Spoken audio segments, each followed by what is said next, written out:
Bismillahirrahmanirrahim. Assalamualaikum warahmatullahi wabarakatuh. Waalaikumsalam warahmatullahi wabarakatuh. Yang terhormat Bapak Kepala Sekolah UPT SDN 02 Bubak Malalo. Yang kami hormati Bapak Ibu Guru UPT SDN 02 Bubak Malalo. Yang sama-sama kami hormati Ibu-ibu calon guru penggerak Angkatan 9 Kabupaten Tanah Datar. Alhamdulillahilladzi arsala rasulahu bil huda wa dinil haqq liyudhhirahu 'ala dini kulli walau karihal musyrikun walau karihal munafiqun. Asyhadu an la ilaha illallah wa asyhadu anna Muhammadan abduhu wa rasuluh la nabiyya ba'da, amma ba'd. Puji syukur atas kehadiran Allah Subhanahu wa Ta'ala, yang mana atas berkat rahmat dan nikmat Allah kita diberi kesempatan untuk melaksanakan kegiatan diseminasi budaya positif di UPT SDN 02 Bubak Malalo. Salawat dan salam atas Nabi besar kita, Nabi besar Muhammad Sallallahu Alaihi Wasallam. Mengawali acara, marilah sama-sama kita menyanyikan lagu Indonesia Raya yang akan dipimpin oleh Ibu Sulastri. Kepada Ibu, disilakan mengambil tempat.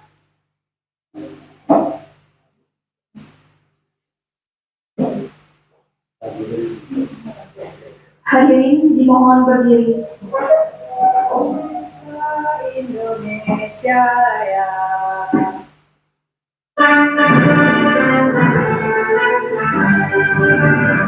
Indonesia Negeri Tuhan, di sana berdiri dalam Indonesia bangsa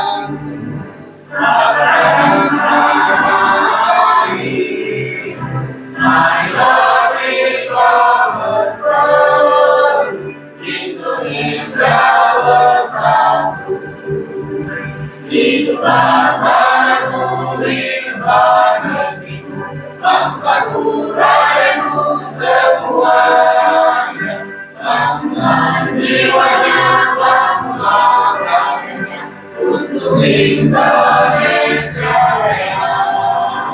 Indonesia Raya, merdeka, merdeka, tanahku, negeriku yang kucinta. Indonesia Raya, merdeka, merdeka, hiduplah Indonesia Raya. Indonesia Raya, merdeka, merdeka, tanahku, negeriku yang kucinta. Indonesia Raya, merdeka, merdeka, hiduplah Indonesia Raya. Hadirin disilakan duduk kembali.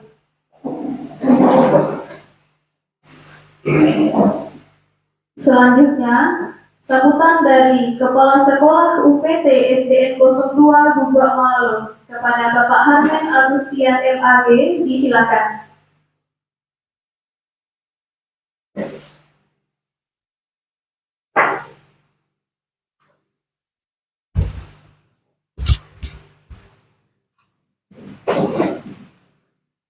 Bismillahirrahmanirrahim. Assalamualaikum warahmatullahi wabarakatuh. Waalaikumsalam warahmatullahi wabarakatuh. Alhamdulillahirabbil alamin. Puji dan syukur kehadirat Allah Subhanahu wa taala, berkat limpahan rahmat dan nikmatnya pada hari ini kita bisa hadir berkumpul bersama-sama di ruangan ini dalam rangka kegiatan diseminasi budaya positif oleh calon guru penggerak Angkatan 9 Kabupaten Tanah Datar untuk sekolah kita UPT SDN 02 Gubuk Malalo. Salawat dan salam kepada junjungan kita Nabi besar Muhammad Sallallahu Alaihi Wasallam. Yang kami hormati Bapak dan Ibu Guru UPT SDN 02 Gubuk Malalo, Ibu-ibu calon guru penggerak yang pada saat ini sedang mengikuti program calon guru penggerak angkatan 9 Kabupaten Tanah Datar. Bapak Ibu hadirin yang kami hormati, izinkan pada awal sambutan ini saya sampaikan kepada kita semua bahwa menjadi seorang pendidik itu tidak pernah lepas dari proses belajar mengajar untuk memperkaya wawasan dan kompetensi seorang pendidik. Begitu juga dengan program guru penggerak yang sedang diikuti oleh 2 orang guru kita pada angkatan ke-9 ini, merupakan kegiatan pembelajaran yang luar biasa bagi ibu-ibu peserta yang tergabung dalam angkatan ini. Salah satu peran guru penggerak itu kita semua tahu adalah menggerakkan komunitas belajar untuk rekan-rekan guru di sekolah ataupun di wilayahnya masing-masing. Hari ini kita berkumpul untuk mengikuti kegiatan diseminasi budaya positif bagi CGP.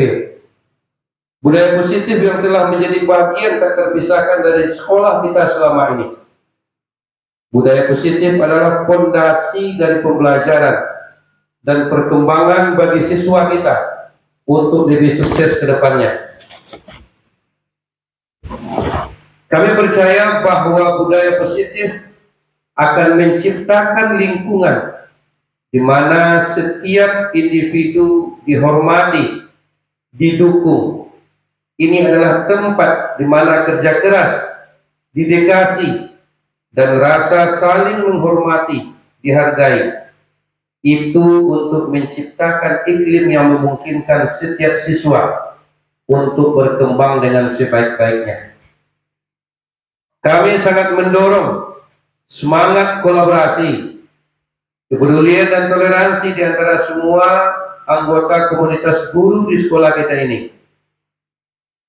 Kami selaku kepala sekolah berharap kepada 2 orang calon guru penggerak yang saat ini sedang mengikuti program guru penggerak angkatan ke-9 ini, agar selalu berupaya menggerakkan komunitas belajar untuk rekan guru dan siswa di sekolah, sehingga budaya positif yang sudah diterapkan di sekolah kita selama ini tidak hanya sekadar kata-kata, tapi nilai-nilai yang harus kita praktekkan dalam kehidupan sehari-hari. Kita semua tahu di antara budaya positif yang selama ini sudah kita lakukan, namun perlu peningkatan dan pengembangan untuk selanjutnya. Maka kami berharap kepada 2 orang calon guru penggerak agar kiranya selalu menggerakkan komunitas guru dan siswa agar konsisten dan kontinu dalam mengembangkan budaya positif. Kami selaku kepala sekolah merasakan baru 2 bulan waktu berlalu program CGP ini. Kita semua sudah merasakan begitu bermanfaatnya program ini yang dilakukan oleh CGP kita dalam menggerakkan kita dalam mengembangkan budaya positif di sekolah kita ini. Mudah-mudahan 2 orang calon guru penggerak kita ini teruslah bergerak, menggerakkan, sehingga akhirnya menjadi guru yang kuat, yang dapat memimpin perubahan positif dalam pendidikan dan mendukung pertumbuhan dan perkembangan siswa dengan baik. Kobarkan semangat, motivasi, supaya bisa mengikuti kegiatan ini dengan sebaik-baiknya, sehingga budaya positif yang selama ini di sekolah kita sudah kita lakukan dengan hadirnya 2 orang guru penggerak akan semakin kuat, akan semakin tertanam, akan semakin menjadi karakter yang permanen bagi warga sekolah kita. Ini harapan kepada 2 orang calon guru penggerak, mudah-mudahan bisa berperan sebagai penggerak komunitas guru dan siswa di sekolah kita ini. Barangkali itu yang bisa kami sampaikan dalam sambutan ini. Akhirul kalam, banyak maaf. Assalamualaikum warahmatullahi wabarakatuh. Selanjutnya, pemaparan diseminasi budaya positif oleh calon guru penggerak Angkatan 9 Kabupaten Tanah Datar pada sesi pertama ini akan dipimpin oleh Ibu Rika Febriani SPD. Kepada Ibu, disilakan.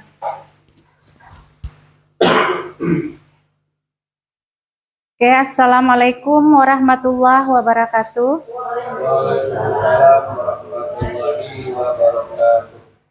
Terima kasih kami ucapkan kepada rekan-rekan, Bapak, Ibu Guru, dan juga Bapak Kepala Sekolah yang berkenan hadir pada acara kegiatan diseminasi budaya positif kami sebagai calon guru penggerak di Angkatan 9 ini. Puji syukur tidak lupa pula kita panjatkan kehadirat Allah Subhanahu wa Ta'ala, yang mana berkat rahmat dan nikmat Allah kita telah dapat berkumpul mengikuti acara diseminasi pada kesempatan kali ini. Salawat beriring salam tidak lupa pula kita kirimkan kepada Nabi besar Muhammad Sallallahu Alaihi Wasallam. Baiklah Bapak Ibu,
oke, bagaimana Bapak Ibu? Apa sudah fresh kembali atau sudah segar kembali pikirannya?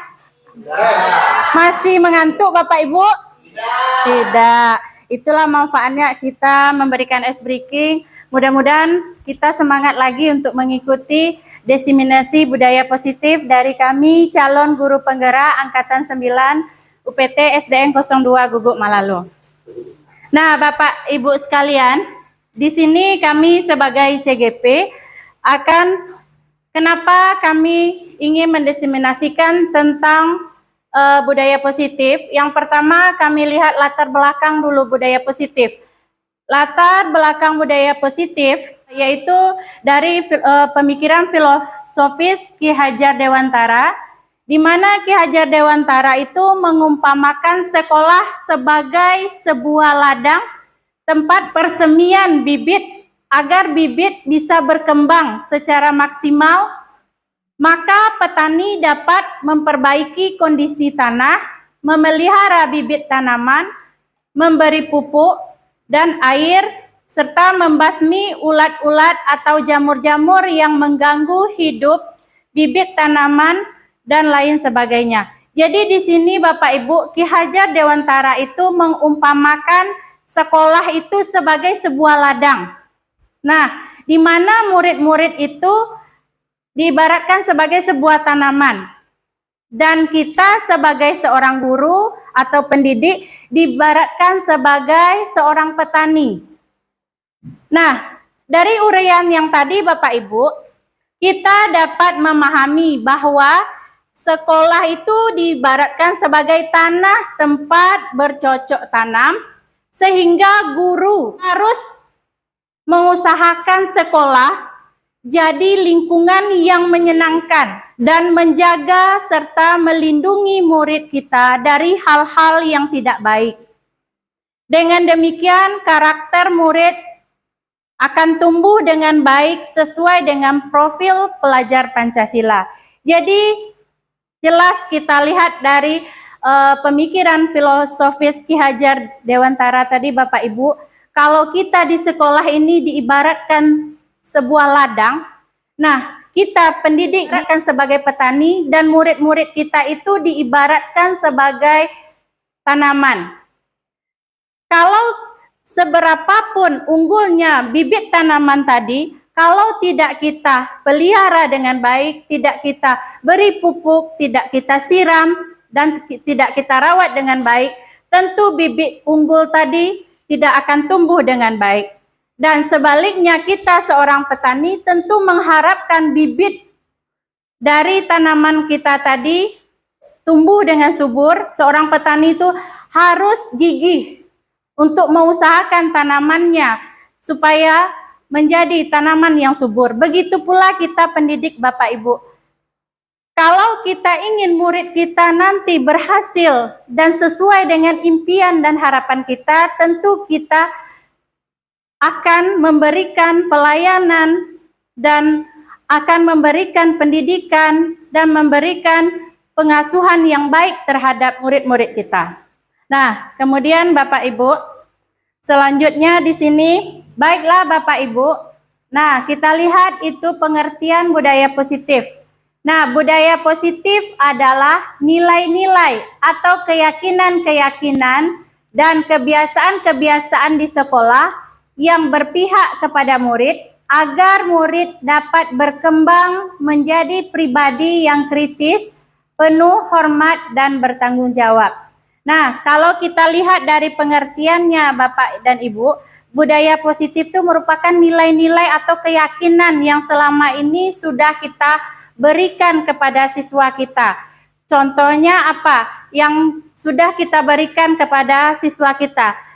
Menurut Ibu, yang sudah kita lakukan selama ini, budaya positif apa yang sudah kita laksanakan kepada murid kita? Bersalaman menjelang masuk kelas. Bersalaman menjelang masuk kelas. Kemudian, apa lagi Bu? Saling menyapa. Oke Pak, silahkan Pak. Budaya positif apa yang sudah kita laksanakan di sekolah kita sebelumnya Bapak? Memilih sampah di halaman sekolah. Memilih sampah di halaman sekolah. Silahkan lagi Pak. Santun. Santun. Ya Bu. Melaksanakan sholat berjamaah. Dan Bapak Kepala Sekolah sendiri, menurut Bapak apa yang sudah kita laksanakan selama ini? Dari kegiatan budaya positif, melihat kepada pengertiannya, nilai-nilai keyakinan yang sudah kita tanamkan dan kita biasakan kepada siswa kita. Dari yang disampaikan Ibu Bapak Guru kita itu semuanya adalah benar kebiasaan yang kita lakukan. Tapi dalam penyempurnaannya masih ada yang belum disampaikan. Kita tanamkan kepada siswa kita saling berbagi, pertama sekali dengan infak, mengumpulkan infak. Itu tujuannya adalah bagaimana saling berbagi dengan teman-teman yang lain dan juga menanamkan gotong royong di dalam pembelajaran, di luar pembelajaran seperti membantu teman yang kesulitan. Hal-hal positif ini sudah kita lakukan di dalam kegiatan kita keseharian. Nah, itu barangkali tambahan dari apa yang disampaikan oleh Ibu Bapak Guru kita tadi. Oke, terima kasih kepada Bapak Ibu semua. Ternyata kita di sekolah sudah melaksanakan budaya positif Yang pertama itu dari Bu Sulastri tadi bersalaman sebelum masuk kelas. Kemudian juga tadi ada membuang sampah ke tempatnya dan juga sholat berjamaah. Dan juga tadi Bapak Kepala Sekolah juga telah menyampaikan tentang infak yang dilaksanakan setiap hari Jumat. Siswa kita mungkin sudah tertanam untuk menyisihkan sebagian harta mereka, dan selanjutnya yaitu yang disampaikan Bapak Kepala Sekolah tadi, yaitu saling berbagi di antara sesama siswa. Nah, selanjutnya kalau kita lihat dari pengertian budaya positif tadi, ternyata tanpa kita sadari kita sudah melaksanakan budaya positif di sekolah kita. Nah, sekarang bagaimana tugas kita sebagai seorang guru lagi, bagaimana budaya positif itu tertanam di dalam diri peserta didik kita. Nah, itu tugas kita sebagai seorang guru. Selanjutnya Bapak Ibu, konsep dari budaya positif itu seperti yang ada di layar, yaitu yang pertama itu perubahan paradigma belajar, yang kedua adalah disiplin positif, yang ketiga nilai-nilai kebajikan, kemudian ada kebutuhan dasar manusia, kemudian ada motivasi perilaku manusia, dan ada juga posisi kontrol guru, dan selanjutnya keyakinan kelas, dan segitiga restitusi. Kemudian kita lihat yang pertama yaitu adanya perubahan paradigma belajar Bapak Ibu. Nah, perubahan paradigma belajar itu dalam membangun budaya positif di sekolah, sekolah itu dapat menyediakan lingkungan yang positif juga, aman dan nyaman, agar siswa mampu berpikir dan bertindak serta mencipta dengan merdeka, mandiri dan bertanggung jawab. Jadi peran kita di situ sebagai seorang guru Bapak Ibu, kita juga harus berperan untuk menyediakan lingkungan yang positif. Lingkungan yang positif, yang aman. Nah, itu sebagai bentuk pemberian kita seorang guru kepada peserta didik kita Bapak Ibu. Nah, juga kita lihat terjadi perubahan paradigma. Kalau sebelumnya pembelajaran kita di sekolah hanya terpusat kepada seorang guru atau guru yang memberikan semuanya, sekarang terjadi perubahan paradigma di mana guru itu berperan sebagai fasilitator atau teacher center, dan murid-murid kita tuntut menjadi student center, di mana kita harapkan siswa kita itu lebih aktif dalam pembelajarannya Bapak Ibu, dan dalam kesehariannya mereka lebih aktif. Kita di situ hanya sebagai pembimbing jadinya. Ibarat tadi seorang petani, kita hanya melihat bagaimana tumbuh supaya tanaman kita itu tumbuh dengan baik, tentu harus kita rawat dan kita pelihara, kita berikan pupuk yang cukup. Nah, begitu pula dengan perubahan paradigma tadi, yang mana sebelumnya pembelajaran itu hanya terpusat kepada guru atau teacher center, sekarang terjadi paradigma itu perubahan dari teacher center menjadi student center Bapak Ibu. Nah, kira-kira Bapak Ibu semua di dalam kesehariannya di dalam kelas sudah belum menerapkan tentang perubahan paradigma tadi dari teacher center menjadi student center? Sekarang kami ingin bertanya kepada Bapak Guru Olahraga, kira-kira Bapak sudah menerapkan di kelasnya tentang perubahan paradigma? Kalau dulu Bapak yang sibuk memberikan materi kepada murid, kalau sekarang kan terjadi perubahan paradigma dari dari teacher center menjadi student center. Untuk saya ini sudah Bu, Ya, contohnya Bapak memberikan motivasi untuk siswa. Kalau di dalam mata pelajaran olahraga, untuk kita beri motivasi dan mengajarkan kepada siswa tentang kebersihan, bagaimana perilaku hidup sehat itu. Oke, ada lagi Ibu yang bisa memberikan di dalam pembelajarannya di kelas? Oke Bu, silahkan Bu. Untuk mata pelajaran PA, kalau biasanya kita kan lebih banyak ceramah, tapi untuk saat ini kita mulai sedikit-sedikit mengadakan perubahan. Siswa kita setelah mereka melakukan percobaan, mereka kita bimbing untuk menjelaskan kembali langkah-langkah percobaan dan hasil yang telah mereka dapatkan di dalam kelompok masing-masing. Oke, terima kasih kepada Bapak dan Ibu yang sudah mulai menerapkan perubahan paradigma dari teacher center menjadi student center. Contohnya kita lihat dari yang disampaikan oleh Bu tadi dan juga Bapak, kalau kita lihat contoh dalam melakukan percobaan, anak itu kita berikan sebuah cobaan dan nanti kita minta kepada siswa kita bagaimana urutan langkah-langkah yang sudah mereka kerjakan. Berarti mereka di dalam kegiatan tadi sudah menunjukkan keaktifan. Tidak kita saja yang berbicara Bapak Ibu. Kalau dulu kita lihat pembelajaran guru segala-galanya ibarat sebuah teko, kita yang menuangkan semua air ke dalam gelas tersebut. Nah, sekarang siswa kita sudah mulai bisa aktif dalam pembelajarannya. Nah, itu yang kita harapkan dalam budaya positif yang ada di sekolah kita, Bapak Ibu. Selanjutnya, kita lihat di sini, untuk mengimplementasikan kurikulum merdeka yang kita laksanakan sekarang ini, Bapak Ibu, dibutuhkan perubahan paradigma dan budaya guru yang cukup signifikan. Oleh karena itu, keberhasilan dari implementasi kurikulum merdeka mensyaratkan perubahan mindset guru sebagai landasan awal atau utama. Karena roh utama dari implementasi kurikulum merdeka itu adalah memerdekakan siswa atau berpusat kepada siswa yang biasa kita sebut dengan student center sesuai dengan profil pelajar Pancasila. Dari implementasi kurikulum merdeka tadi diharapkan nantinya siswa kita sudah menerapkan profil pelajar Pancasila. Yang mana profil pelajar Pancasila itu Bapak Ibu beriman dan bertakwa kepada Tuhan Yang Maha Esa dan berakhlak mulia. Kemudian berkebinekaan global serta bergotong royong, kreatif, bernalar kritis dan mandiri. Jika murid kita sudah tertanam di dalam diri mereka, nanti mereka akan mencapai profil pelajar Pancasila. Oke Bapak Ibu, di sini kita lihat sebuah permainan buka tutup. Nah, di sini kami minta coba Bapak dan Ibu-ibu lakukan dengan teman sebelahnya Bapak Ibu. Yang satu berperan sebagai si A, tugas si A mengepalkan salah satu tangan.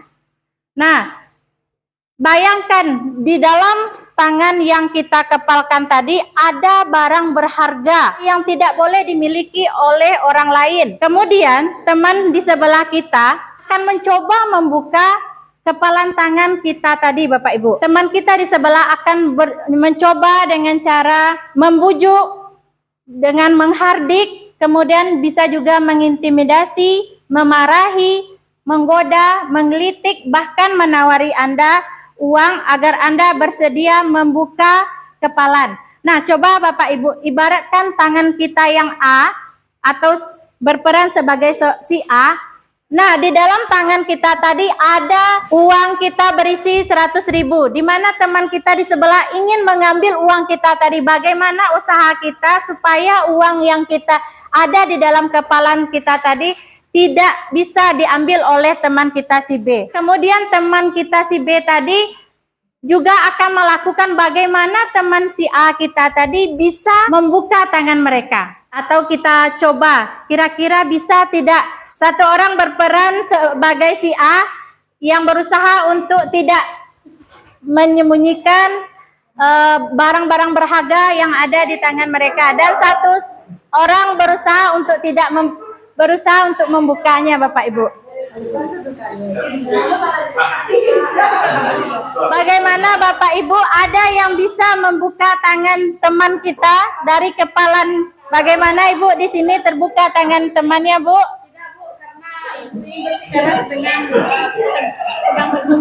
Oh, bagaimana dengan ini, dengan Ibu? Tidak mau dia Bu. Bagaimana dengan Bapak? Apakah Bapak yang di sebelahnya mau membuka kepalanya Pak? Tidak mau. Tidak mau. Bagaimana dengan Bapak? Sudah dihardik tidak mau Bu. Nah, kalau kita lihat Bapak dan Ibu, dari kepalan tadi siapa kira-kira yang memegang kendali terhadap atau kontrol untuk membuka atau menutup kepalan tangan tadi? Bagaimana Bu? Si A. Bagaimana? Kenapa Ibu mengatakan si A yang memegang kendalinya Bu? Nah, dalam sini ada uang saya 100, Bu. Karena ada uang Ibu 100 yang dipertahankan ya Bu. Oke, terima kasih, bagus Bu. Oke, untuk Bapak, kenapa kira-kira Bapak di sebelahnya tidak mau membuka kepalan tangannya Pak? Karena ada barang berharga di dalam kepalan tangan itu, seperti kacang EDR tadi, Bu. Berarti tidak mau juga berbagi dengan Bapak ya Pak? Oke Pak, terima kasih Pak. Kalau menurut Bapak, bagaimana, kenapa Ibu di sebelahnya tidak mau membuka tangannya Pak? Karena dia mempertahankan ada sesuatu dalam kepala tangannya. Oke, terima kasih kepada Bapak dan Ibu semua yang sudah memberikan pendapat siapa yang memegang kendali atau kontrol untuk membuka atau menutup kepalan tangan kita tadi. Oke, di sini selama ini ada miskonsepsi pada teori kontrol Dr. William Glasser. Yang pertama, ilusi guru mengontrol murid. Nah, miskonsepsi berarti kesalahan konsep pada teori kontrol kita selama ini Bapak Ibu. Yang pertama itu ilusi guru mengontrol murid. Maksudnya, pada dasarnya kita tidak dapat memaksa murid untuk berbuat sesuatu jika murid tersebut memilih untuk tidak melakukannya. Walaupun tampak guru sedang mengontrol perilaku murid, hal demikian terjadi karena murid itu sedang mengizinkan dirinya untuk dikontrol. Saat itu bentuk kontrol guru menjadi kebutuhan dasar yang dipilih murid tersebut. Nah, teori kontrol ini menyatakan bahwa semua perilaku memiliki tujuan, bahkan terhadap perilaku yang tidak disukai. Nah, kira-kira apa maksud dari ilusi guru mengontrol murid tadi? Kalau menurut pandangan Bapak dan Ibu, kami di sini ingin minta pendapat dari Bapak Kepala Sekolah. Kira-kira Bapak, bagaimana pendapat Bapak tentang ilusi guru mengontrol murid itu, Pak? Terima kasih Bu.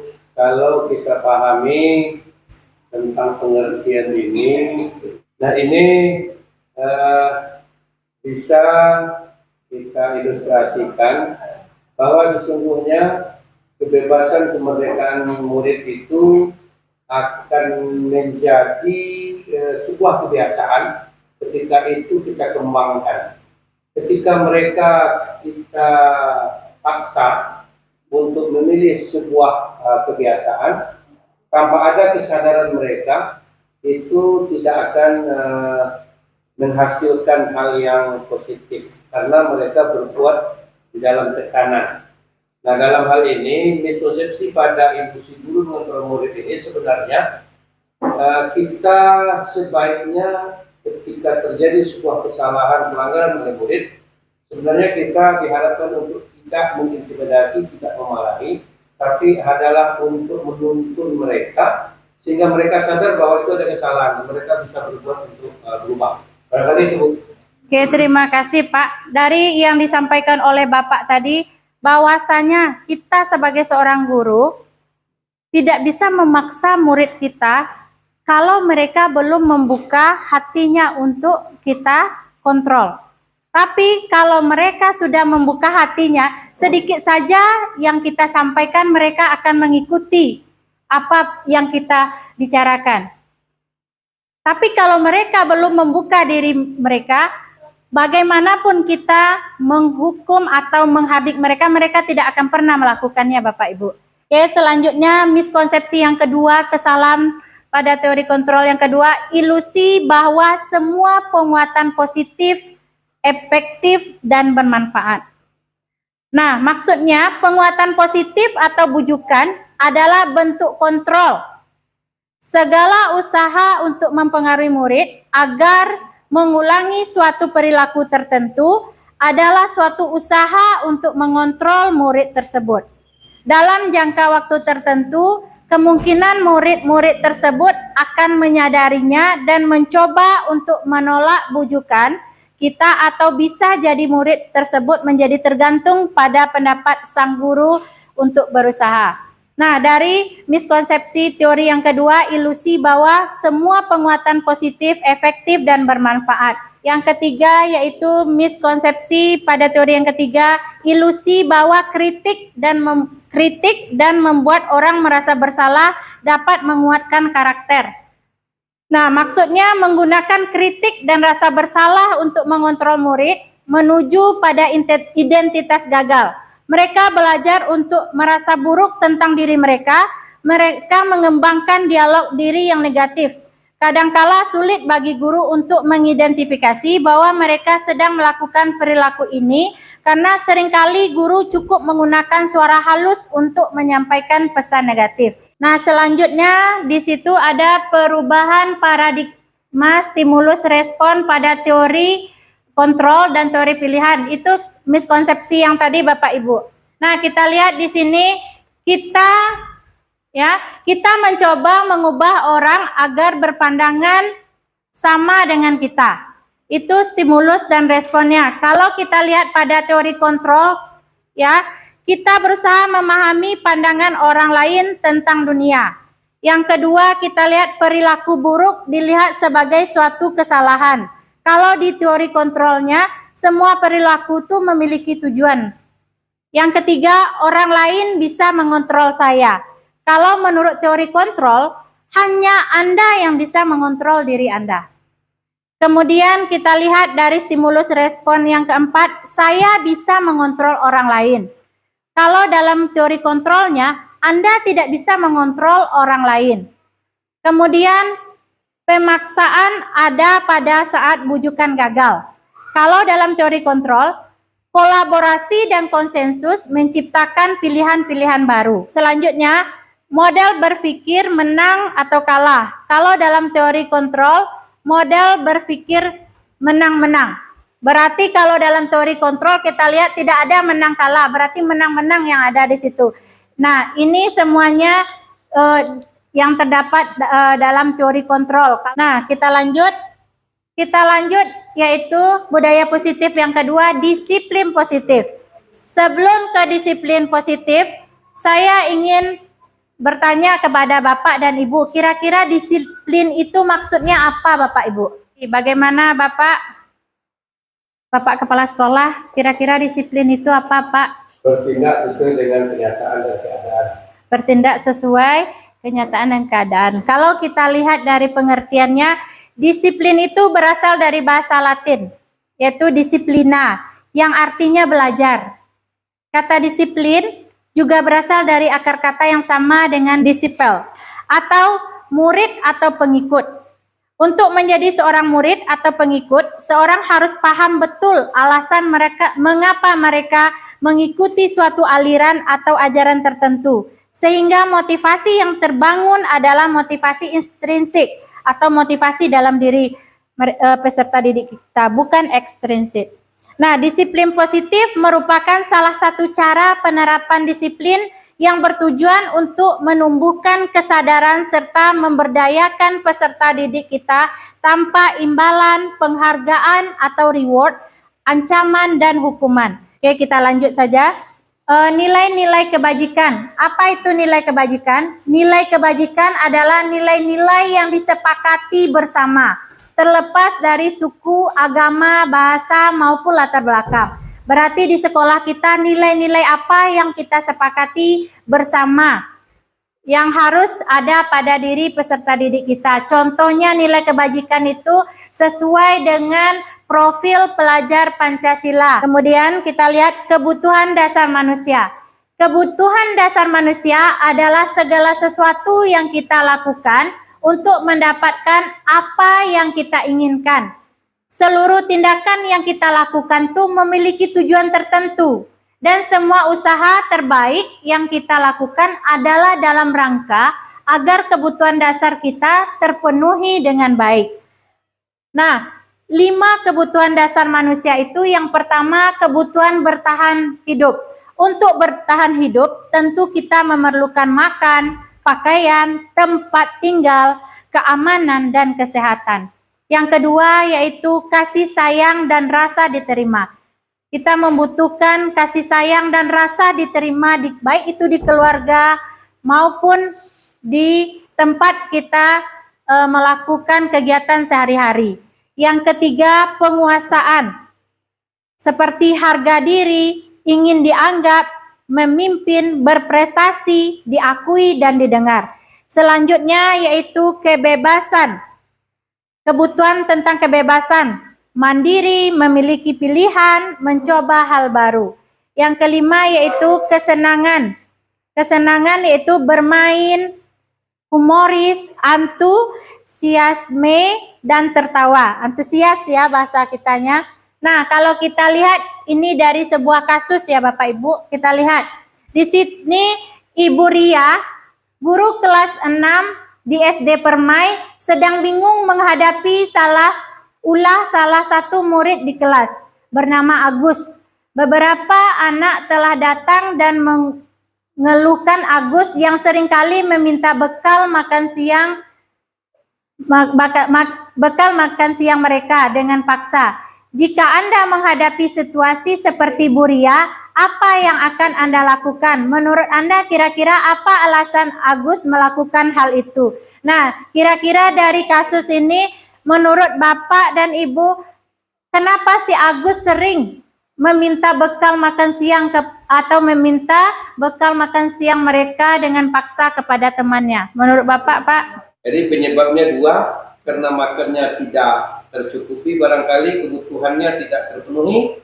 Yang kedua, sudah menjadi kebiasaan dan budaya bagi dia untuk memaksa teman-temannya memberi makanan. Oke, terima kasih kepada pendapatnya dari Bapak dan Ibu sekalian.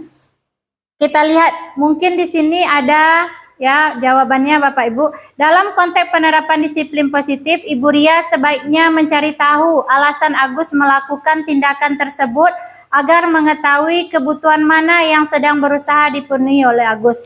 Yang pertama, Agus lapar dan orang tuanya tidak membawakan bekal makan siang. Mungkin itu yang pertama Bapak Ibu. Yang kedua, teman Agus jadi perhatian kepada si Agus. Yang ketiga, dia merasa hebat karena temannya jadi takut dan menuruti keinginannya.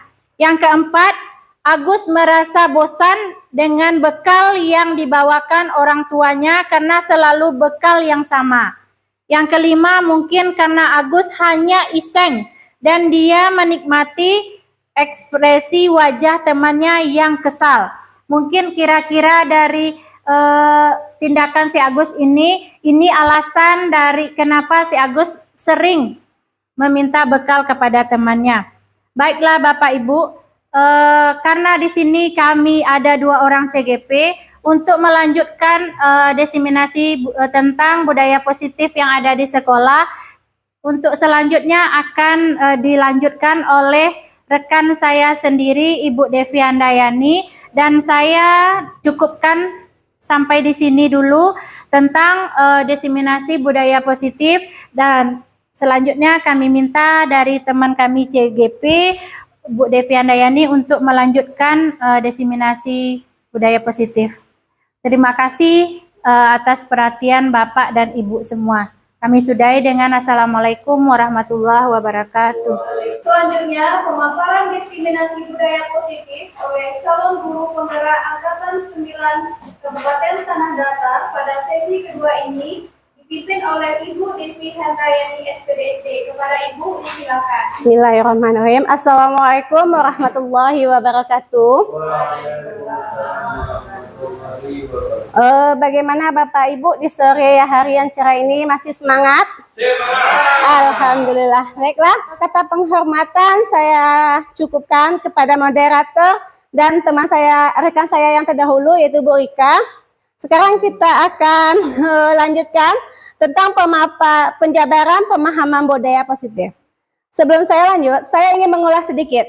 Apakah Bapak Ibu masih ingat apa 5 kebutuhan dasar yang telah disampaikan oleh Ibu Ika tadi? Silakan, siapa Bapak Ibu yang bisa memberikan pendapatnya? 5 kebutuhan. Ya, silakan Ibu. Pertama, sesuai dengan kondisi kebutuhan budaya itu yang makan, Bu. Iya, makan. Berarti kebutuhan yang pertama adalah makan. Yang kedua? Kasih sayang. Kasih sayang. Yang ketiga?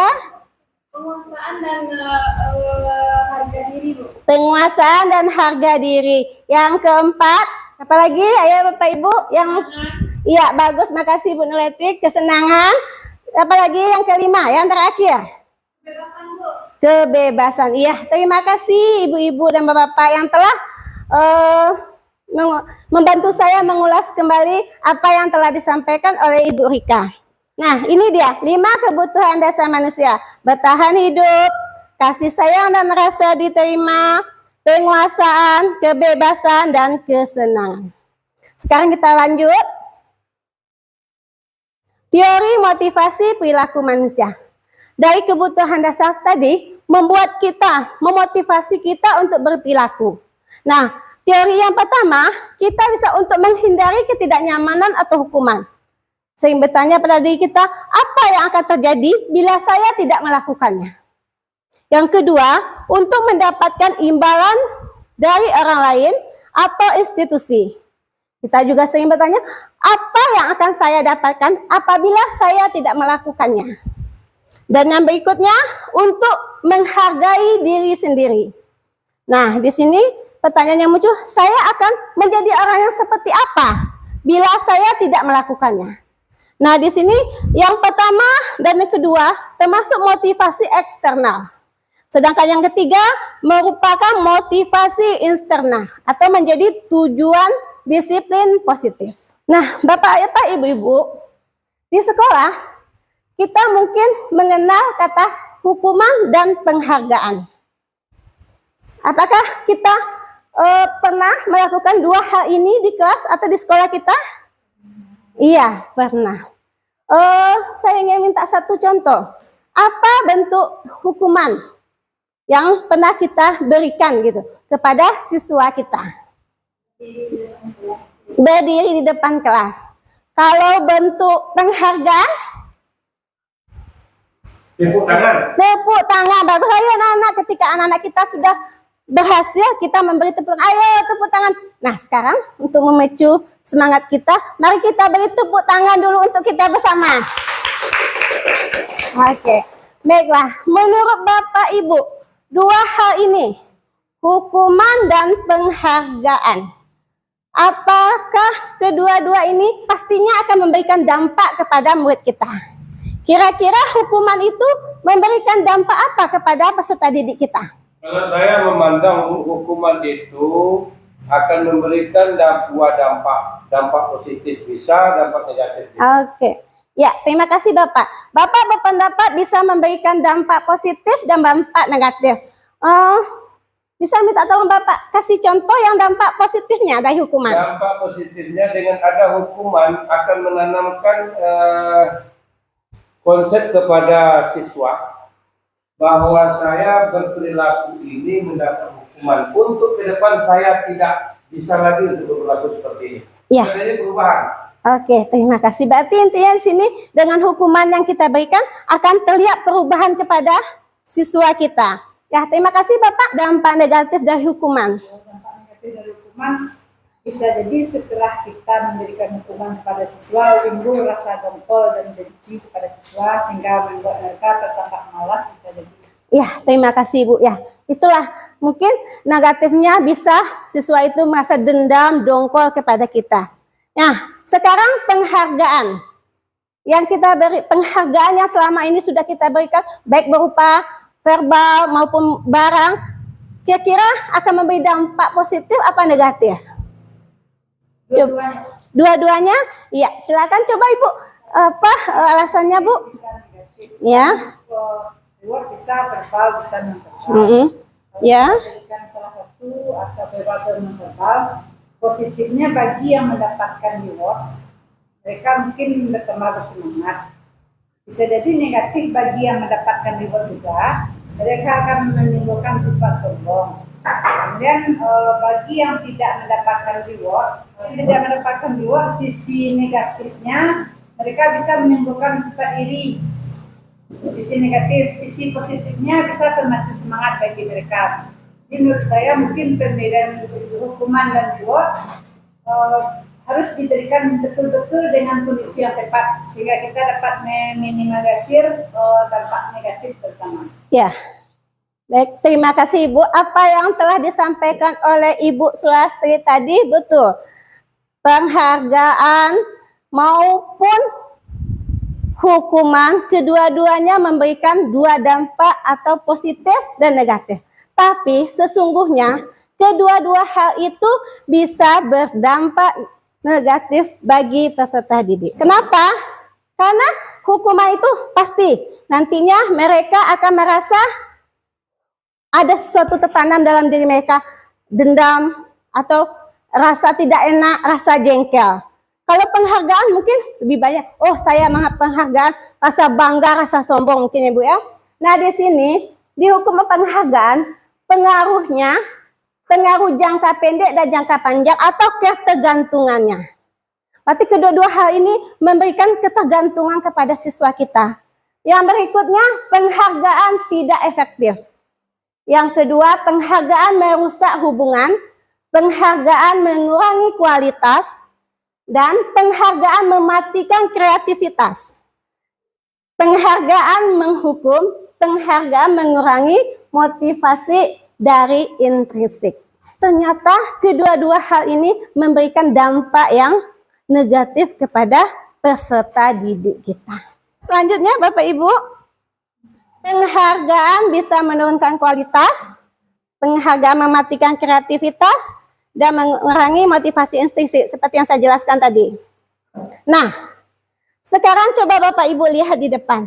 Saya mempunyai suatu kuis. Mau Bapak Ibu bermain kuis pada sore hari ini? Iya, oke. Kuisnya seperti yang Bapak Ibu lihat di depan. Nah, di sini saya meminta di setiap poin itu nanti Bapak Ibu tentukan mana yang termasuk hukuman, mana yang termasuk konsekuensi. Ya, silakan siapa Bapak Ibu yang mau dulu memberikan pendapatnya? Ya, silakan Bu Rika. Kalau mencatat 100 kali itu mungkin hukuman Bu. Berarti yang nomor 1 poinnya hukuman. Yang kedua, siapa lagi yang bisa? Ya, silakan Ibu. Kalau mengelilingi lapangan kayaknya hukuman Bu. Hukuman. Oke, yang ketiga, siapa lagi Ibu? Bapak mungkin ya, silakan Bapak. Ketiga itu hukuman. Hukuman. Oke, yang berikutnya Menggantikan kertas menggantikan kertas tugas teman yang telah dicoret-coret. Masuk konsekuensi. Oke, kita lanjut. Bu, Iya, silakan Bu Mita.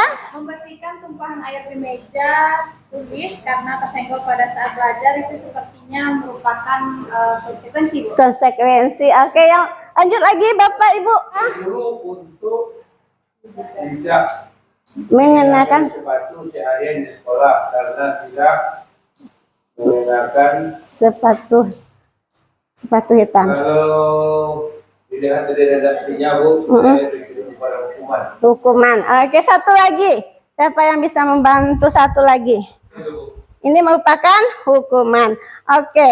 Berarti terima kasih atas pendapat yang telah diberikan oleh Bapak dan Ibu. Sekarang ada yang menyatakan hukuman dan ada yang menyatakan konsekuensi. Untuk yang pertama dulu, mungkin tidak kita ulas semuanya, hanya beberapa contoh. Yang mencatat 100 kali dalam buku kalimat, saya tidak akan terlambat karena ke sekolah. Itu katanya tadi hukuman. Kalau yang konsekuensi tadi siapa? Bu Nurhati ya. Yang mana tadi yang mungkin yang murid disuruh untuk tidak mengenakan sepatu seharian ya. Itu merupakan konsekuensi. Coba kita lihat dulu ya. Kira-kira apa ya jawabannya? Teng teng teng teng ting. Ini dia. Musiknya itu. Yang pertama hukuman, konsekuensi, hukuman dan konsekuensi. Kita coba lihat untuk satu contoh saja dulu. Apa kira-kira hubungannya? Mencatat kalimat dengan terlambat datang ke sekolah. Ada satu hubungannya. Karena terlambat datang, jadi dia dapat hukuman mencatat. Iya, betul. Coba kita lihat konsekuensi. Mengganti kertas teman yang telah dicoret. Ada enggak hubungannya? Kertas teman dicoret, kita ganti. Ada Bu. Ada sebab dan akibatnya. Sebab kita mencoret, makanya kita harus mengganti. Makanya itu kita buat dalam bentuk konsekuensi. Kita lanjut. Nah, ini dia perbedaan antara hukuman dan konsekuensi.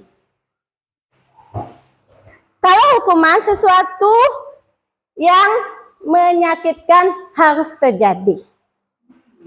Kalau konsekuensi sesuatu yang harus terjadi. Berarti hukuman yang terasa menyakitkan bagi peserta didik kita. Lanjut, membuat anak sakit fisik maupun hati untuk jangka waktu yang lama. Sementara konsekuensi membuat anak merasa tidak nyaman dalam jangka waktu yang pendek. Berikutnya, anak membenci kedisiplinan. Kalau pada konsekuensi, anak menghargai disiplin. Hukuman terasa paksaan. Kalau konsekuensi, stimulus atau tanggapan.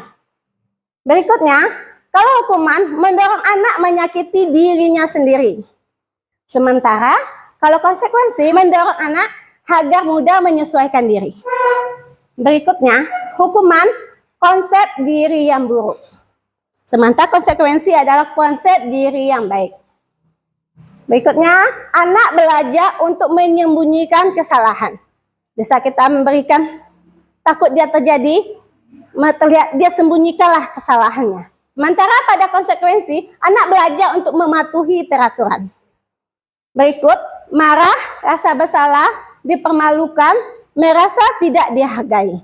Itu yang terasa pada hukuman. Sementara pada konsekuensi, kehilangan hak, dibuat tidak nyaman, diasingkan untuk sementara waktu atau time out. Nah, inilah beda antara hukuman dan konsekuensi seperti yang telah kita lakukan dalam kuis tadi. Kita lanjut. Nah, ada lagi yang ketiga, selain hukuman, konsekuensi, ada lagi namanya restitusi. Restitusi adalah proses menciptakan kondisi bagaimana murid untuk memperbaiki kesalahan mereka, sehingga mereka bisa kembali kepada kelompok mereka dengan karakter yang lebih kuat. Restitusi juga merupakan proses kolaboratif yang mengajarkan murid untuk mencari solusi untuk masalah mereka. Dan mereka ingin menjadi tujuan mulia dan bagaimana mereka harus memperlakukan orang lain. Ini ciri-ciri dari restitusi. Bukan untuk menembus kesalahan, namun untuk belajar dari kesalahan. Memperbaiki hubungan, tawaran, bukan paksaan. Berikutnya, menuntun untuk melihat ke dalam hati. Mencari kebutuhan dasar yang mendasari tindakan. Fokus pada karakter, bukan tindakan. Restitusi fokus pada solusi. Restitusi mengembalikan murid yang berbuat salah pada kelompoknya. Ini kita masuk ke dalam tabel identitas. Hukuman lebih cenderung kepada identitas kegagalan. Sedangkan untuk konsekuensi dan restitusi, dia nantinya akan menciptakan kedisiplinan seperti yang dapat Ibu lihat di depan. Kita lanjut, nanti kita akan masuk kepada contoh-contohnya. Nah, posisi kontrol. Tadi kalau di awal kegiatan, Bu Rika sudah menjelaskan tentang apa itu posisi kontrol. Ya, sudah seperti mengepalkan tangan kita yang akan menjadi kontrol pada tangan kita sendiri. Nah, sekarang bagaimana posisi kita sebagai guru dalam posisi kontrol? Yang pertama sebagai penghukum, pembuat rasa bersalah, teman, pembantau, dan manajer. Ada 5 posisi kontrol kita. Yang rasanya ini mungkin dalam keseharian kita sering kita lakukan. Dari 5 posisi kontrol ini sering kita melakukannya. Nah, yang pertama dari penghukum. Guru berbuat, misalnya menghardik, menunjuk, menyakiti dan menyindir. Contohnya, kamu. Ketika anak melakukan suatu kesalahan dengan nada yang kasar, kita menghardik mereka. Kamu, seperti tadi Bapak kata, buka tangannya. Kan itu merupakan contoh dari penghukum. Nah, selanjutnya guru sering juga berkata, Kalau kamu tidak melakukannya, awas. Awas ya, rasakan ya. Nah, seperti tadi ya Pak, seperti yang Bapak bilang tadi. Saya mengepal tangan saya tadi, Bapak mengatakan, buka. Tidak, kata saya. Awas ya kalau tidak dibuka. Itu Pak merupakan kontrol kita sebagai penghukum. Nah, kita lanjut. Yang berikutnya, hasil. Mungkin terjadi pemberontakan dalam diri kita, menyalahkan orang lain, berbohong. Karena kita merasa terpaksa terhukum, maka kita akan berbohong untuk menutupi kesalahan kita. Lanjut, murid meletakkan guru di luar dunia berkualitas. Berarti murid memandang kita sebagai orang yang tidak berkualitas. Lanjut, murid berkata, biarkan saja, nanti juga marah lagi. Sering kita, misalnya anak kita melakukan kesalahan, kita menghadapi, kamu tidak membawa catatan, kamu sudah berapa kali ibu terangkan tidak juga mengerti. Nanti anak akan selalu tertanam dalam diri mereka. Oh, nanti biasa saja. Nanti juga marah lagi. Nanti juga akan mengatakan hal itu. Itu termasuk ke dalam penghukum. Yang berikutnya, membuat rasa bersalah. Berceramah. Seperti anak kita melakukan suatu kesalahan, Bapak, Ibu, kita sering berceramah. Siapa yang sering? Coba dulu yang bisa Ibu memberikan contoh. Anak yang suka menceramai anak. Seharusnya begini. Siapa yang bisa memberikan contoh? Ya, silakan berikan. Seharusnya kamu tidak membuang sampah sembarangan, Nak. Nah, seharusnya kamu tidak membuang sampah sembarangan, Nak. Yang lainnya mungkin dari rasa Ibu kecewa. Ya, silakan. Ibu kecewa kenapa nilaimu selalu Ya, Ibu kecewa. Nanti akan tertanam dalam diri anak kan, seperti yang Ibu tanyakan. Ibu kecewa, Nak. Kenapa nilaimu begitu rendah? Ibu kecewa, Nak. Kenapa dengan begitu Ibu menerangkan, kamu tidak juga mengerti? Kan sering kita mengatakan kata-kata gitu. Sesungguhnya kita telah menanamkan membuat rasa bersalah pada diri anak murid kita. Ya, kita lanjut Bapak Ibu. Kita masuk kepada teman. Bagaimana kita mengajak murid kita itu menganggap dia adalah sebagai seorang teman. Mungkin dari perkataan guru. Ayo nak, lakukan ini demi ibu. Ayo nak, demi ini, demi itu. Kan sering kita mengatakan demikian, ya bisa juga demikian. Nah, ada lagi sebagai seorang pemantau. Kalau di sekolah sering enggak Bapak Ibu? Tim pemantau datang. Bagaimana kesannya Bapak Ibu kalau seorang tim pemantau itu datang? Cemas, takut, gelisah. Tampangnya kalau menurut kita pemantau itu gimana? Bagaimana? Sesuatu sekali. Mungkin seperti itu ya Bapak Ibu. Nah, sebagai pemantau, kita sering bertanya, apa peraturannya? Bagaimana ini? Sesuaikah tidak? Itu pertanyaan yang sering terlontar oleh diri kita terhadap siswa kita. Selanjutnya, posisi sebagai manajer. Nah, kita di sini bagaimana menempatkan sebagai manajer? Manajer dalam suatu perusahaan. Bagaimana kesannya? Mengatur, ada sesuatu yang menakutkan? Ya, bisa juga. Kadang ada menakutkan, kadang ada yang bisa membawa suasana enjoy. Nah, di sini sistem sebagai manajer, apa yang kita yakini, apa yang kamu bisa kerjakan. Nanti anak melakukan suatu kesalahan, kita panggil. Nak, ke sini. Bukan kita bukan kita buat dia merasa bersalah, atau kita hanya enjoy sebagai teman, atau pemantau, tapi kita tanamkan keyakinan kepada murid kita. Apa yang bisa kamu kerjakan untuk memperbaiki kesalahan? Ketika dia melakukan satu kesalahan, kita tanya, apa kesalahannya? Kita gali dari mereka. Nah, posisi kita minta dari mereka, apa yang bisa kamu lakukan untuk memperbaiki kesalahan? Nah, itu adalah posisi sebagai manajer. Dari 5 posisi ini, kita mungkin lebih bagus menempatkan diri kita kepada posisi manajer. Selain bisa menghargai diri kita sendiri, kita bisa mengontrol diri kita sendiri. Nah, selama ini mungkin kita bisa merenungkan diri, di posisi manalah kita sudah berada. Di dalam keseharian kita kita bisa merenungkan diri kita. Mungkin saya juga, bapak-bapak, ibu juga, kita semua juga selama ini di posisi mana kita berada. Mungkin semua posisi sudah kita alami. Iya, betul Bu. Pernah lakukan, merasa bersalah, pernah. Iya, betul. Pernah, mengajar, pernah. Mungkin lebih seringnya ke penghukum dan penguasa. Iya, betul Ibu. Iya, betul sekali yang dikatakan oleh Ibu Sulastri.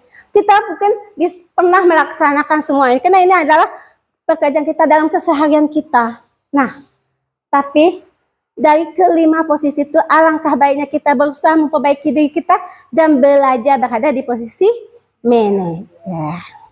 Ya, Bapak Ibu, kita lanjut. Kembali ke laptop. Nah, ini ada sedikit kuis. Nah, pertanyaannya ada 1, 2, 3, 4, 5, 6. Silakan. Tadi kan ada 5 posisi contoh tadi ya Bu.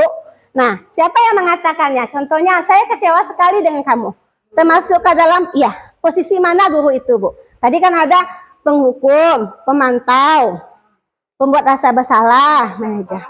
Yang nomor 1, pembuat rasa bersalah. Iya, bagus. Terima kasih, Bu. Yang lainnya? Bapak-bapak, mana suaranya? Ayo pendapatnya, Bapak-bapak. Nomor 2, penghukum. Nomor 2 kamu tidak. Ya, penghukum. Lanjut. Ya, silakan Bu Mita. Ketiga, ayo lakukan demi Bapak Ibu. Iya, makasih Bu. Yang lainnya? Kalau yang keempat, manajer. Manajer. Bagaimana kamu menyelesaikan masalah? Ya, bagus. Iya. Apakah kamu mau mendapatkan stiker bintang hari ini? Oh, menurut pendapat Ibu manajer ya. Oke, makasih Ibu. Yang lainnya? Masih ada 2 poin lagi. Kalau yang terakhir, Kamu selalu ya Ibu, kamu selalu yang paling terakhir. Apa Pak? Iya, teman. Lebih kepada posisi penghukum. Kita lihat, apakah kira betul? Nah, tentang. Yang pertama, saya kecewa sekali dengan kamu. Itu merupakan pembuat orang merasa bersalah. Yang kedua, kamu tidak pernah benar melakukannya. Kamu tidak pernah benar. Terus nanti kita lebih kesah, kita masuk ke dalam penghukum. Ayo lakukan demi ibu, demi bapak. Itu masuk pada teman. Apakah kamu mau mendapatkan stiker bintang hari ini? Itu pemantau. Bagaimana kamu bisa menyelesaikan masalah ini? Termasuk ke dalam posisi manajer. Yang terakhir, kamu selalu yang paling terakhir. Itu ke dalam masuk penghukum. Keyakinan kelas. Dulu di awal tahun pelajaran, Bapak Ibu, kita mungkin sudah membuat suatu keyakinan atau kesepakatan kelas. Ya Bapak Ibu. Nah, sekarang bagaimana keyakinan itu bisa menciptakan sebuah keyakinan? Kita mulai dari mengapa keyakinan kelas bukan peraturan kelas. Ya. Mengapa kita membuat keyakinan kelas bukan peraturan kelas? Ada yang bisa beri pendapat? Ya, silakan Ibu Sulastri. kalau peraturan biasanya yang menjadikannya itu orang lebih dewasa. Orang yang lebih dewasa, ya betul. Keyakinan kelas merupakan kesepakatan bersama. Iya, Pak. Ya, berarti menurut Bulas kalau peraturan itu orang yang dewasa, atau kalau di sekolah contoh guru gitu ya Bu. Kalau keyakinan kelas kita bersama, artinya di antara guru dan murid atau warga kelas. Oke. Ada lagi? Ya Bu Rika. Kalau peraturan yang dibuat oleh guru dan kepala sekolah. Kalau keyakinan yang dibuat oleh guru dan murid yang ada di kelas. Ya, terima kasih Bu Las dan Bu Rika. Mungkin hampir sama ya, cuma ada penambahan dengan oleh Bu Rika dengan kepala sekolah. Ini dia, keyakinan kelas dan peraturan kelas adalah 2 hal yang berbeda. Peraturan kelas biasanya berisi aturan-aturan yang harus diikuti oleh siswa dalam kelas, sedangkan keyakinan kelas adalah pernyataan positif dibuat oleh siswa dan guru untuk membangun budaya positif dan disiplin di kelas. Keyakinan kelas dibuat secara universal dan mencakup berbagai aspek kesepakatan atau aturan yang sudah berlaku di dalam kelas tersebut.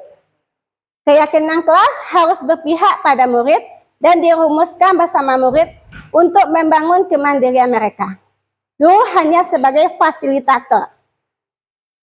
Sementara itu peraturan kelas biasanya dibuat oleh guru dan diberlakukan kepada siswa. Jadi kalau keyakinan tuh kita bersama-sama, kita hanya memfasilitaskan, kita menggali apa pendapat dari siswa. Kalau peraturan kelas, nak letakkan ini di sini, berarti yang menetapkan siapa? Kita atau guru. Kita lanjut. Nah, ini pembentukan keyakinan kelas. Bersifat abstrak, berupa pernyataan yang mengandung nilai kebajikan, dibuat dalam pernyataan positif, sedikit agar mudah diingat, sesuai dengan kondisi kelas agar mudah diterapkan, melibatkan semua warga kelas, disepakati bersama, ditempel agar bisa terlihat oleh semua warga kelas. Nah, ini kegiatan dalam pendalaman keyakinan kelas. Ada berupa tabel T dan tabel Y. Kalau tabel Y bisa terdengar, kita ambil satu kasus, kita lihat terdengar, terlihat, berperilaku. Kalau tabel T, tampak seperti, tidak tampak seperti. Nanti kita cobakan dalam contohnya. Ini dia. Contohnya, datang tepat waktu. Ini yang tabel Y-nya ya.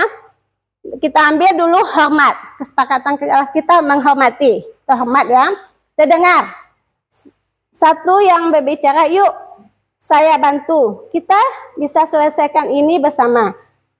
Terima, tolong ya, permisi, boleh saya pinjam? Nanti akan segera saya kembalikan. Itu dalam bentuk keyakinan kelas yang hormat.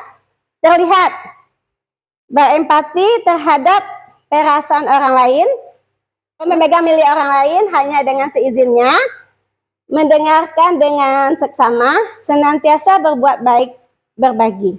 Kalau berperilaku, tersenyumlah ramah, memberikan salam hormat, memberikan ruang bekerja, postur tubuh yang tenang.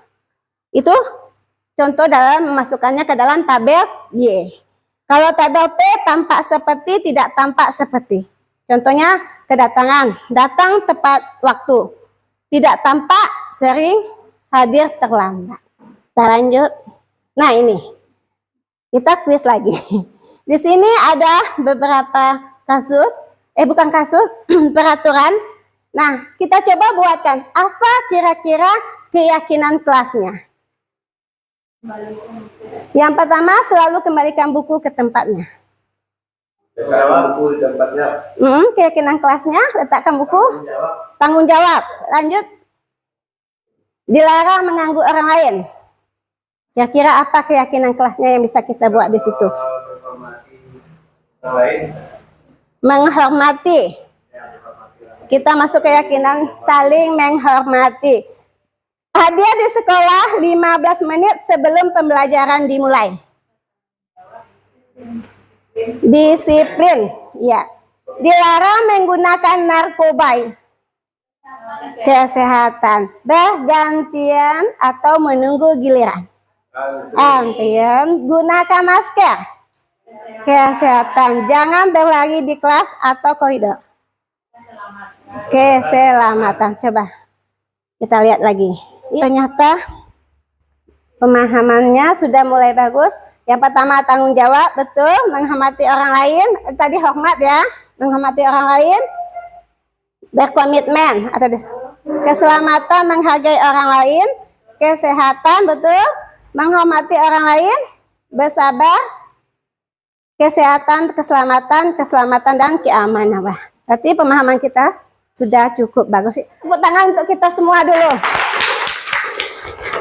Nah, selanjutnya ini dia segitiga restitusi. Nah, segitiga restitusi ini bagaimana suatu dialog yang dijalankan oleh guru agar dapat menghasilkan murid yang mandiri dan bertanggung jawab. Dalam segitiga restitusi ini nanti kita akan dihadapkan pada sebuah kasus bagaimana kita menyelesaikan kasus yang dihadapi oleh siswa kita. Nah, di sini ada 3 tahap, yaitu validasi, menanyakan keyakinan, validasi tindakan yang salah, menstabilkan identitas, dan menanyakan keyakinan. Ini dia. Dari kontrolnya, menstabilkan identitas, kita semua akan melakukan hal yang terbaik yang bisa kita lakukan. Validasi tindakan yang sama, semua berperilaku memiliki alasan. Kita semua memiliki motivasi internal. Ini dia. Menstabilkan identitas. Ketika terjadi suatu kasus, kita harus stabilkan dulu identitasnya. Berbuat salah itu dengan kata-kata. Mungkin kita panggil seorang anak. Ketika anak kita melakukan mungkin contohnya kemarin ada anak kita yang tidak berpakaian lengkap. Kita tidak langsung menghukumnya, kita stabilkan dulu kondisinya. Kita tanya, mungkin bisa berbuat salah, kamu biasa berbuat salah, tidak ada manusia yang sempurna. Atau kita bawakan kepada diri kita, saya juga pernah melakukan kesalahan seperti itu. Kita bisa menyelesaikannya ini, dan seterusnya. Itu adalah kata-kata yang kita ucapkan ketika kita nantinya menstabilkan identitas. Setelah kita stabilkan identitas tersebut, maka kita akan lagi validasi tindakan mereka yang salah. Contohnya, padahal kamu bisa melakukan yang lebih buruk dari ini. Kamu pasti punya alasan. Contohnya tadi anak kita yang melanggar tadi ya, kita stabilkan, kita validasi tindakannya. Kenapa nak, kamu tidak menggunakan seragam sesuai dengan jadwal? Atau kamu patut bangga pada dirimu sendiri karena kamu telah melindungi sesuatu yang penting buatmu. Dan kita juga berkata-kata, kamu boleh mempertahankan sikap itu, tapi kamu harus menanamkan sikap yang baru. Itu tahap kita dalam memvalidasi tindakan. Kita lanjut. Menanyakan keyakinan. Kita tanyakan apa yang kita percaya sebagai kelas atau keluarga. Apa nilai-nilai umum yang kita telah sepakati?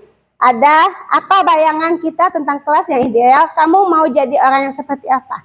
Contohnya dalam kasus anak kita tadi. Si Agus tadi yang tidak berpakaian lengkap gitu ya Bu ya? Oh si Kevin, oke. Boleh kita kasih namanya Agus atau Kevin. Di saat si Kevin itu melakukan suatu kesalahan, nanti kita stabilkan dulu. Stabilkan dulu. Setelah itu kita apakan lagi Bu? Identitasnya.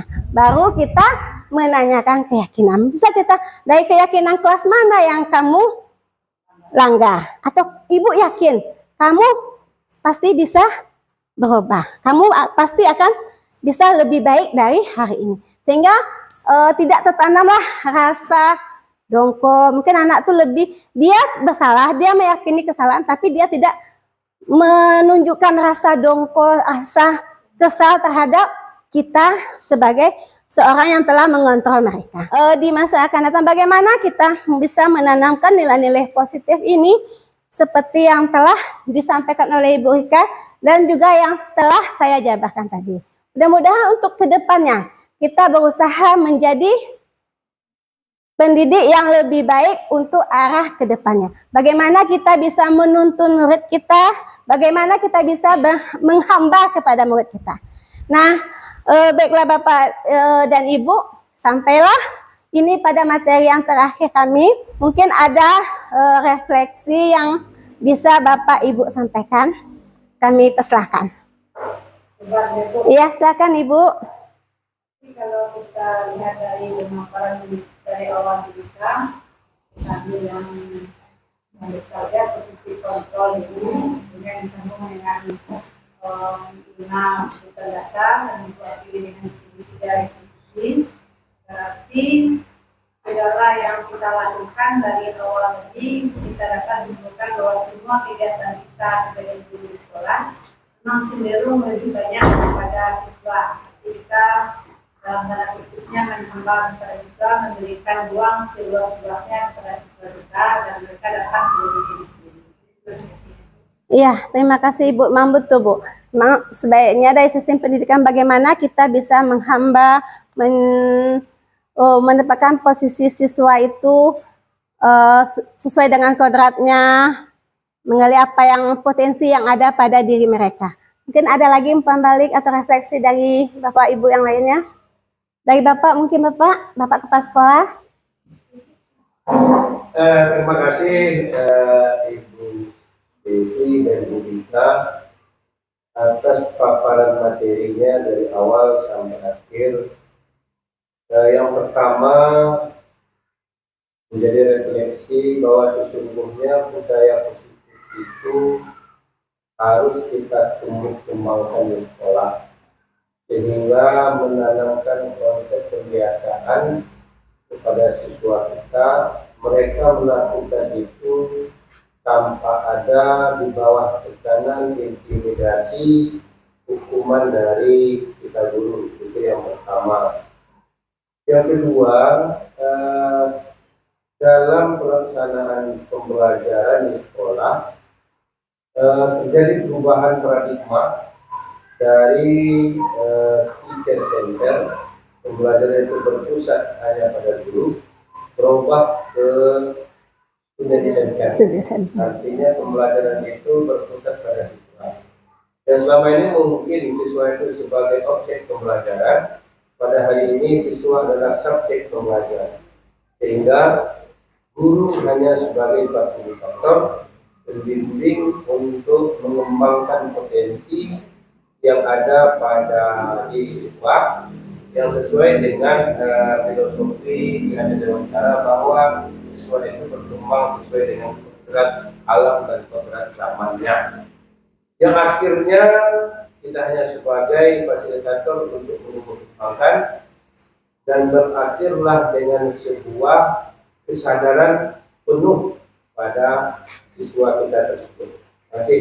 Ya, terima kasih Bapak. Jadi intinya bagaimana nantinya kita bisa mewujudkan peserta didik yang merdeka. Ya, terima kasih Bapak dan Ibu yang telah memberikan refleksi dan umpan balik dari diseminasi yang kami sampaikan.